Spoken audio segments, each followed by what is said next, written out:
Assalamualaikum warahmatullahi wabarakatuh. Bismillahirrahmanirrahim. Qala mu'alif rahimakumullahu ta'ala wa nafa'ana bihi wa bi ulumihi fid dharaini amin ya rabbal alamin. Al-Fatihah. A'udzu billahi minasy syaithanir rajim. Bismillahirrahmanirrahim. Alhamdulillahi rabbil alamin. Ar-Rahmanir Rahim. Maliki yaumiddin. Iyyaka na'budu wa iyyaka nasta'in. Ihdinas siratal mustaqim. Siratal ladzina an'amta 'alaihim ghairil maghdubi 'alaihim waladdallin. Rabbi ighfirli wa liwalidayya wa lil mu'minina amin. Qala an-nabiy sallallahu alaihi wasallam inna dhaifa idza takhala baital mu'min dakhala ma'ahu alfu barakatin wa alfu rahmatin. Malam Rabu yang lalu masih menerangkan tentang sedekah seseorang yang dermawan, termasuk sedekah terhadap atau kepada tamu. Di sini yang berkaitan dengan tamu, sebagaimana hadis Kanjeng Nabi Muhammad sallallahu alaihi wasallam, innad dhaifa, setuhune tamu, idza takhala baital mu'min, nalikane mlebu sapa tamu baital mu'min ing omahe wong mukmin, dakhala monggo mlebu ma'ahu bareng-bareng sertane dhaif apa alfu barokatin 1000 barokah wa alfu rahmatin lan 1000 rahmat. Jadi hadis Kanjeng Nabi Muhammad sallallahu alaihi wasallam menerangkan sesungguhnya ketika ada tamu yang masuk di rumah kita, ada seseorang yang bertamu di rumah kita, itu ketika tamu itu masuk di rumah kita itu dibaringin dengan 1000 berkah dan 1000 rahmat. Itu kalau satu orang. Kalau tamunya 10 berarti berapa? 10.000 berkah dan 10.000 rahmah. Itu masuk di rumah kita. Ini pentingnya kita mengetahui tentang tamu. Makanya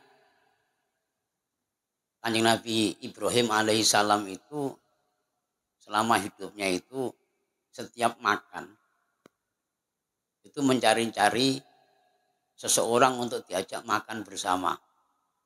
Ya, mencari seseorang yang mau bertamu di rumah beliau. Ketika bertamu di rumah beliau maka dikasih makan atau diajak makan bareng. Itu dalam satu kil. Ini juga berkaitan dengan apa yang disampaikan oleh Kanjeng Nabi Muhammad sallallahu alaihi wasallam, ketika ada seseorang yang bertamu di rumah kita, maka tamu itu membawa berkah dan membawa rahmah. 1000 berkah masuk bersama-sama tamu tersebut, kemudian 1000 rahmat juga masuk bersama-sama tamu tersebut. Kemudian kata Kanjeng Nabi, mamin ahadin ya'tihi ad-dhaifu fayukrimahu bima wujida minat ta'ami illa fatahallahu ta'ala lahu baban fil jannah. Mamin ahadin ora ana saking wong siji ya'tihi kang teka ing ahad sapa ad-dhaifu tamu fayukrimahu mongko mulyakaken sapa wong ing dhaif bima wujida, bima kelawan barang wujida kang nemu apa mah minato ami saking panganan illa fatahallahu ta'ala kejaba buka sapa Allah taala lahu marang wong baban ing lawang fil jannati ing dalem swarga. Jadi ketika seseorang itu kedatangan tamu, ya, contohnya saja kita di rumah ada seseorang yang bertamu di rumah kita, kemudian tamu tersebut kita muliakan. Cara muliakannya juga kita suguhin mereka, entah itu makanan, entah itu minuman, ya. Terutama kita suguhin dengan makanan itu juga bermacam-macam, bisa juga kue, ya, atau roti, atau kita kasih nasi mereka. Ya. Illa fatahallahu ta'ala lahu baban fil jannah. Maka orang tersebut, ya, yang menghormati tamu tersebut, memberikan makan tamu, memberikan hidangan kepada tamu, itu Allah bukakan pintu kepada mereka besok di akhirat di dalam surga. Allah bukakan pintu surga kepada orang tersebut besok di hari kiamat. Ini Bapak-bapak yang dirahmati Allah Subhanahu wa taala, ketika kita kedatangan seseorang, baik itu kawan kita ataupun teman kita ataupun saudara kita bertamu di rumah kita atau di tempat kita, berusaha kita muliakan, kita sanjung, kita hormati, kita hargai. Cara menyanjungnya, cara menghormatinya kita suguhin mereka makanan ataupun minuman, maka pahala kita nanti di akhirat Allah akan bukakan pintu surga kepada kita. Ini Bapak-bapak yang dirahmati Allah Subhanahu wa taala. Jadi mengagungkan tamu itu sangat luar biasa pahalanya. Ini baru kita tahu bahwa kalau kiai-kiai zaman dulu itu, ya, kiai-kiai zaman dulu itu setiap ada tamu yang datang ke tempat kiai itu mesti disuguhin. Apalagi setahu saya ketika saya mengabdi ataupun mondok di pesantren Matoliul Huda, ya, di Kajen, di pondok pesantrennya Waliullah Bahatullah Salam Kajen, itu setiap hari itu nggak sepi dari tamu, Pak. Banyak tamu itu. Tamu itu belum ditemuin sama Waliullah Bahatullah Salam selagi mereka belum dikasih makan atau belum selesai makan. Mau siapa saja yang datang di kediaman Waliullah Bahatullah Salam itu mesti disuguhin, selain itu makanan ataupun kue ataupun minuman, itu mesti dikasih makan. Disuruh minum dulu oleh pelayannya, disuruh makan dulu. Selesai makan baru pelayannya Waliullah Bahatullah Salam itu memberitahu kepada beliau, "Bah, kamu sudah selesai makan." Baru beliau keluar dari kamarnya menghormati tamunya dengan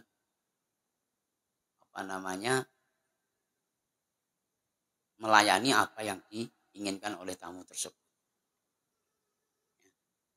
Dan yang sekarang ini yang kita tahu juga, ketika kita datang di kediaman guru kita atau kiai kita, yaitu Kiai Haji Muradi di Semarang di Pondok Pesantren Darussalam, itu pernah nggak disuguhin, Pak? Pak Imat, ya, Pak Firman, pernah nggak kita sowan atau datang ke tempat atau kediaman beliau terus nggak disuguhi? Nggak pernah. Siapa saja yang datang di Pondok Pesantren Darussalam di kediamannya Bapak Kiai Haji Muradi itu mesti disuguhi. Bukan hanya diberi makanan berupa kue saja, bukan. Bukan hanya diberi minuman teh gelas atau minuman air putih ataupun teh saja, bukan. Tapi dikasih kue, dikasih makanan, bahkan dikasih makan nasi. beserta lauk pauknya. Pokoknya dijamu.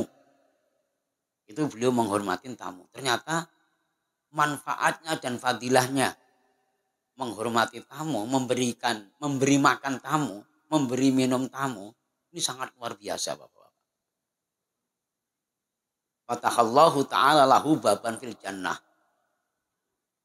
Allah akan bukakan surga untuk kita besok di hari kiamat. Ini gara-gara kita menghargai, menghormati, menjamu tamu yang datang di rumah kita. Waman amaro haroban, waman lan sapane wong amaro kang ngramekake sapa man haroban ing panggonan kang rusak, yakni asba ajaian, tegese marekaken sapa man jaian ing wong kang luwe, wajabat mongko wajib lahu kedue man apa al jannatul swarga.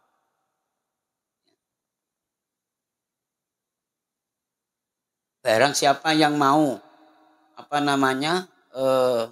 memberikan makanan kepada seseorang tersebut dalam keadaan lapar, ya, bertamu di rumah kita, kebetulan mereka belum makan atau belum sarapan, dalam keadaan lapar, terus kita kasih makan mereka, maka pahala bagi kita adalah wajabat lahul jannah, maka wajib terhadap mereka besok di akhirat masuk dalam surga. Luar biasa nih. Ini jarang-jarang kita temukan kalau di Batam, jarang-jarang.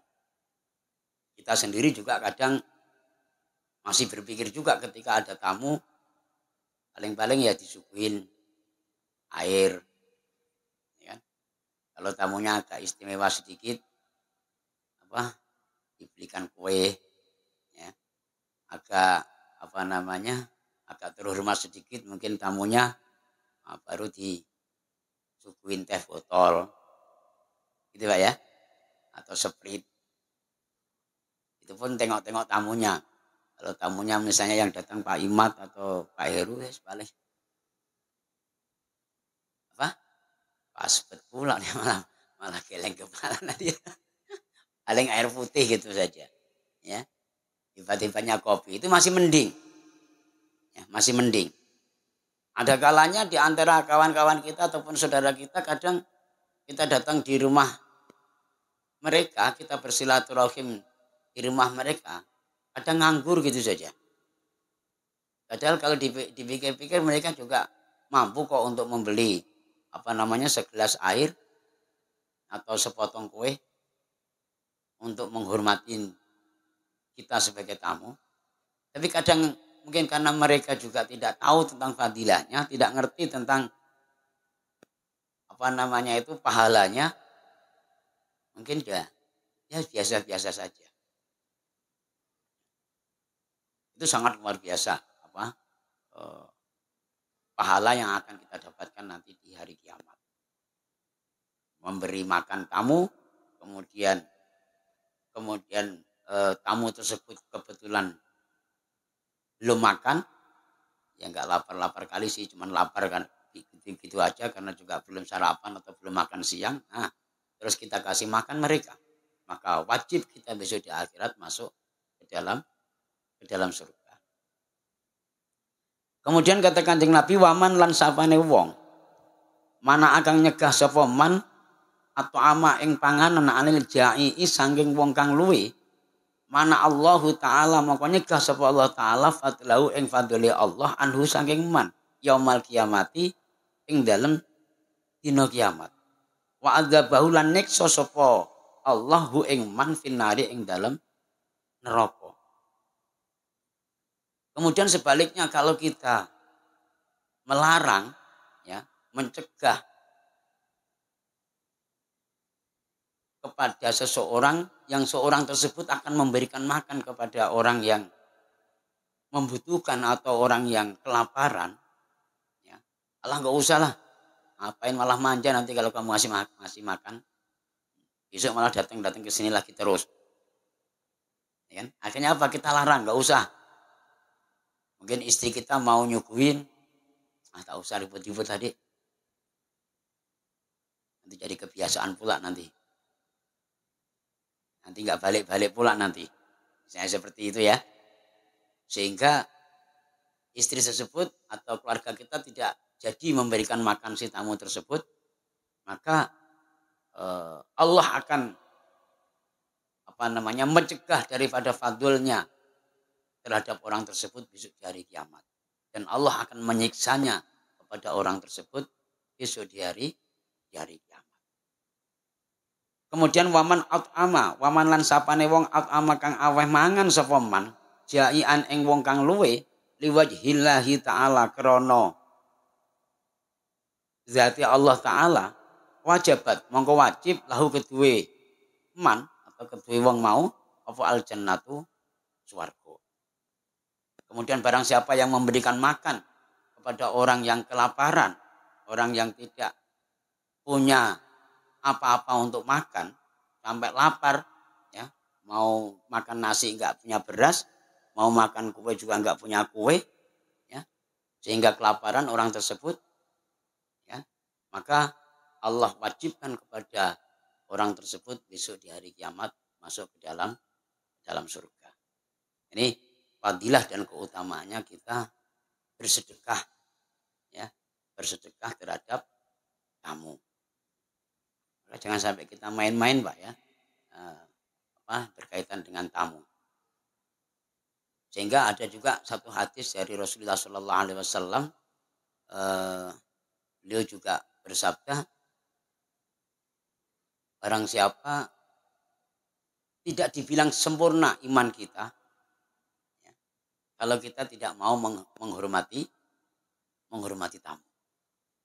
Itu termasuk hadis yang disampaikan oleh Rasulullah Sallallahu Alaihi Wasallam. Namun bapak-bapak yang dirahmati Allah Subhanahu Wa Taala, ini kadang-kalanya juga bisa menjadi kebiasaan, menjadi tradisi untuk kita semua. Ketika ada tamu, karena kita ingin mendapatkan keutamaan ataupun pahala dari Allah yang luar biasa, kadang-kalanya kita salah persepsi. Salah persepsinya itu begini. Ini yang sering terjadi kepada kita ataupun saudara-saudara kita. Tamu itu kita suguhin, kita kasih makanan yang enak-enak. Kita suguhin dengan minuman yang enak-enak. Tapi kadang-kalanya untuk makanan dan minuman terhadap istri dan anak-anak kita, ini kadang-kalanya kita kasih sisanya. Saya pernah mendengarkan lagi ceramahnya Gus Baha. Ini karena saking tidak ngertinya tentang adanya ilmu sehingga salah kaprah. Tidak dibuat sedang-sedang saja. Menghormati tamu sampai luar biasa penghormatannya. Tapi menghormatin istri, ya, menghormatin anak itu diabaikan. Ya, kita ngasih makanan tamu yang enak-enak. Nanti ketika anaknya mau minta, jangan, itu untuk tamu. Anaknya dikasih yang baik apa yang sisa, Pak? Istrinya nanti dikasihkan yang yang istimewa atau yang sisanya. Ini kata Gus Bah, ini aneh. Sehingga apa? Sehingga kita juga tidak ngerti menghormati istri, juga menghormati anak, menjamu istri juga menjamu anak, kita tidak ngerti. Itu juga kewajiban bagi kita. Tapi kadang kita berlebihan untuk menghormati tamu itu, sehingga tamu itu kita nomor satukan, anak dan istri kita nomor duakan. Ini jangan sampai salah kaprah. Ya. Dan itu yang terjadi, banyak yang terjadi di masyarakat sekarang atau di umat sekarang ini banyak. Coba kalau kita punya acara, ya, mungkin kayak malam inilah, acara ulang tahun istri saya misalnya kan. Nah, kita buat kue kayak macam di depan saya ini. Kita buat makanan, ya, ngundang jamaah, ngundang tamu-tamu. Itu kadang-kalanya anak kita mau minta aja, nanti aja dulu. Itu makanan untuk tamu, bukan untuk adik. Ada juga yang seperti itu. Ini yang namanya berlebihan, Pak. Sehingga nanti anak kami hanya kami berikan atau kami kasihkan sisa-sisa dari bapak-bapak. Adil tidak seperti ini. Ini yang salah kaprah. Ya padahal itu juga kewajiban kita untuk memberikan terhadap anak dan istri kita. Kewajiban kita untuk menyanjung dan memuliakan atau menghargai istri dan anak kita. Sementara kita berlebihan untuk menghormati dan menyanjung tamu yang akan datang.